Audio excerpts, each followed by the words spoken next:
Imam Ibn Athaillah As-Sakandari, beliau berkata dalam pesan beliau, "Idza sahibta abna ad-dunya jadabuka ilaiha, wa idza sahibta abna al-akhirah jadabuka ila Allah." Beliau menjelaskan tentang pentingnya dan besarnya pengaruh pergaulan itu. Kata beliau, kalau kamu itu selalu bergaul sama abna dunia, anak-anaknya dunia, maksudnya apa? Orang-orang yang sehari-harinya full pikirannya itu dari melek sampai mau merem dunia dan dunia. Jadabuka ilaiha, maka mereka akan menarik kamu merasa atau udah merasa kepada dunia tadi itu. Dunia dari pagi sampai malam. Ini gini. Pasti sehari, 2 hari, seminggu kamu bakal sudah memiliki pemikiran seperti orang tersebut. Mau tidak mau, disadari dan disadari. Dunia dan dunia. Begitu juga wa idza sahibna abnal akhirah. Kalau kamu itu akrabnya dengan abnal akhirah, anak-anaknya akhirat. Maksudnya apa? Maksudnya orang-orang yang kesehariannya itu pemikirannya lebih memprioritaskan akhirat. Bukan tidak memikirkan dunia, wa khudh nasibaka minad dunya. Mikirkan dunia, tapi lebih memprioritaskan, lebih mengutamakan tetap masa depan yang sebenarnya tadi itu.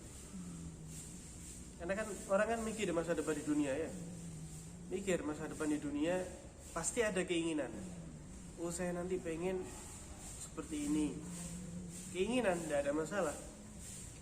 Nah, kalau masa depan yang belum pasti adanya, manusia itu memikirkan, kita itu memikirkan. Padahal tidak pasti, dalam arti apa? Yang pertama nggak pasti itu terjadi. Bahkan umur kita nyampe ke situ aja kita tidak ada yang tahu. Jadi tidak pasti, tidak ada kepastian sama sekali dengan masa depan dunia tadi itu. Kita tidak ada yang tahu. Nah, kalau masa depan yang tidak pasti kita terus memikirkan seperti itu, nah bagaimana dengan masa depan yang pasti adanya dan bahkan untuk selama-lamanya? Maksud kita tidak memikirkan? Kita betul-betul kurang pintar istilahnya kalau kita seperti itu. Dunia tapi lupa sholatnya, lupa ngaji, lupa puasanya. Kita termasuk orang yang merugi. Jadi kata beliau, saking pengaruhnya itu, kalau kita sering kumpul dengan orang itu pembahasannya dunia, pasti nanti kita menjadi pemikiran seperti orang tersebut. Almaru ala dini khalili, dia kata.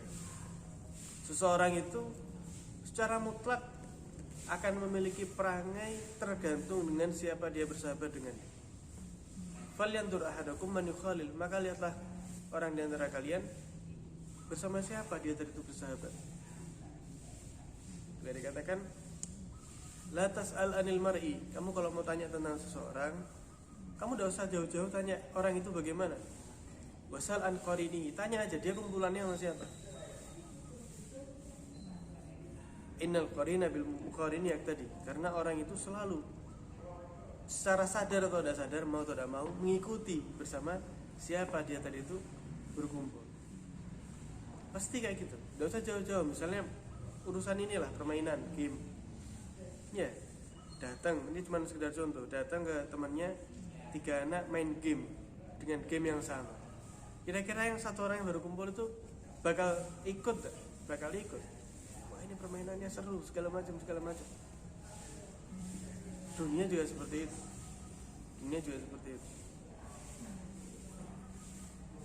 Sehingga kalau Rasulullah SAW beliau pernah bersabda, yuhsyarul mar'u ala dini khalilih. Nanti orang itu dibangkitkan sama Allah persis seperti perangai temannya tadi itu, seperti perangai sahabatnya. Falyandur ahadukum man yukhalil, maka lihatlah masing-masing di antara kalian itu bersama siapa selama ini kita tuh bersahabat. Nah, kalau kita bersahabat sama preman, sama orang yang suka begal gitu, sama orang yang jarang sholat seminggu sekali ya, sama orang yang suka minum, sama orang yang bahkan suka berzina, alhamdulillah, jangan kaget. kalau nanti pada akhirnya dibangkitkan sama Allah, sampingan bersebelahan sama orang-orang tersebut. Makanya kata beliau, kama takhtar li nafsika al-ma'akil at-tayyibah allati la darara fiha wa az-zawja al-hasanah litatazawwajaha fakadzalika la tu'adib illa man yu'arrifuka tariq Allah subhanahu wa ta'ala. Kata beliau, sebagaimana kamu itu memilih untuk dirimu makanan-makanan yang lezat, ya kalau mau makan nyari makanan yang lezat, makanan yang enak, sekiranya tidak berbahaya. Pengen yang paling enak kalau sudah mau makan. Kemudian mau nikah juga kayak gitu, nyari istri yang baik, yang paling bagus buat dirinya. Fakadzalika, maka begitu juga kata beliau, hendaknya kamu itu jangan bersahabat, jangan mencintai kecuali mereka yang menunjukkan dirimu kepada Allah Subhanahu wa taala. Minimal ngajak kamu bareng-bareng untuk mendekat kepada Allah Subhanahu wa taala. Jadi kalau ada teman tapi tidak ada manfaatnya atau justru memperlambat kita untuk jalan mendapat ridhonya Allah Subhanahu wa taala, ya tinggal. Dalam arti untuk dijadikan sahabat ya. Untuk teman-teman biasa tidak ada masalah. Tapi untuk dijadikan sahabat jangan, sudah cukup. Umur kita yang lalu ini sudah cukup. Sudah kumpul-kumpul dengan mereka sudah cukup, sudah selesai. Tinggal sisanya nih apa? Apa yang sangat berpengaruh dengan sisa usia kita? Ya dengan siapa kita kumpul itu. Oke, dikatakan yang mencetak karakter seorang anak itu 80% yang berpengaruh bukan orang tuanya, bukan gurunya, tapi temannya, lingkungannya. Itu mencetak karakter seorang anak. Dia ini nanti menjadi anak yang seperti apa? 80% yang mempengaruhi adalah lingkungannya. Maka Sami Al-Imam Muhajir Ilallah itu hijrah ke Hadramut itu tidak ada lain diantaranya takut anak-anaknya nanti itu berubah dengan lingkungan yang penuh dengan fitnah pada zaman itu. Sampai ada yang mengatakan musuh yang pintar itu lebih baik bagimu daripada teman yang kurang pintar. Maksudnya apa? Punya teman tapi waktu mau sedekah, ya, waktu kamu mau sedekah, mending beli es, ya. Mending ditabung buat beli PS misalnya. Manis dan lain sebagainya. Loh, ini mending ini belikan ini aja, belikan ini aja. Teman tapi tidak pintar, itu lebih jelek. Mending musuh tapi bikin kamu baik. Ya maksudnya musuh tapi kamu baik.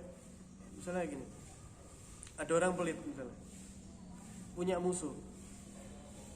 Musuhnya ini terus bilang kayak gini, fulan ini, wah ini medit tidak pernah sedekah. Ini medit tidak pernah sedekah. Maka ya, orang tadi kan merasakan apa? Iya ya, betul aneh saya ini tidak pernah sedekah. Akhirnya apa yang terjadi? Dia sedekah. Gara-gara apa? Gara-gara musuh tadi itu.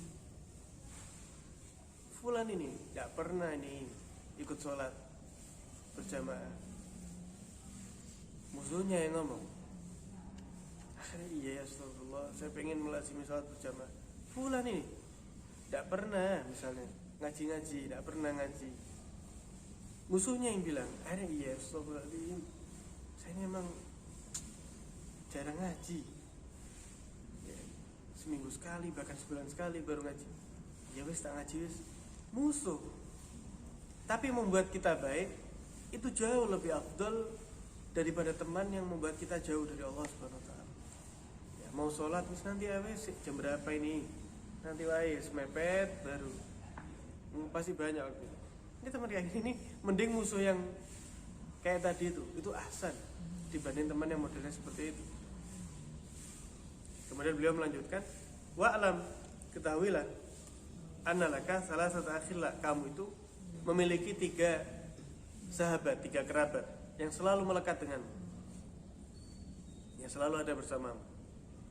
Ahaduha, yang nomor 1, al-mal, yaitu harta, selalu bersamamu. Tapi ingat, tafqiduhu indal maut, ketika kamu mati, kamu bakal meninggalkan itu semua. Yang pertama harta ya, sahabat yang pertama itu harta.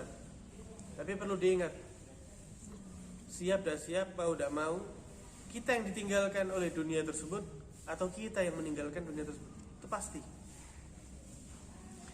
Yang kedua al-iyal, yaitu keluarga. Yatrukunaka indal qabri, mereka akan meninggalkanmu di kuburan. Sudah, kalau ada yang meninggal ya, misalnya suaminya meninggal, ada istrinya mau ikut, ini suami saya ini, kesian tak ikut misalnya di kubur, nggak ada. Cinta apapun itu, wah ini bapak saya, wes saya rela dipendem menisan, nggak ada. Mesti apa? Mesti meninggalkan. Tapi alangkah baiknya jika yang meninggalkan itu hanya jasadnya, tapi rohnya tetap bersambung dengan terus mendoakan mereka. Itu tidak meninggalkan, itu hakikatnya. Kayak dikatakan keluarga itu ya bapaknya, ya istrinya, ya anaknya. Itu kalau diziarah itu paling senang itu kalau orang itu duduk nyantai, seperti seakan-akan mereka masih hidup. Itu yang mereka harapkan. Yang pertama harta bakal pergi, keluarga bakal minggir setelah kita dimakamkan secara sempurna. Kemudian yang terakhir amalmu. Apa yang kamu kerjakan di dunia? Baik yang baik atau yang buruk ya? Dua-duanya. Amal baik maupun amal buruk. Tidak ada yang pergi nih dua-duanya. La yufariquka abada. Tidak bakal meninggalkanmu. Tidak bakal meninggalkanmu. Fashab man yadkhulu ma'aka qabruka wa ta'nasubi. Maka temanilah dengan sosok yang nanti bakal masuk bersamamu, masuk ke dalam kuburanmu dan membuat kamu senang. Maksudnya apa? Ya banyak-banyak amal yang baik, terutama ngaji Al-Quran setiap hari. Dikatakan Al-Quran itu nanti ketika seorang yang ahli membaca Al-Quran itu wafat, dimakamkan, dia bakal muncul,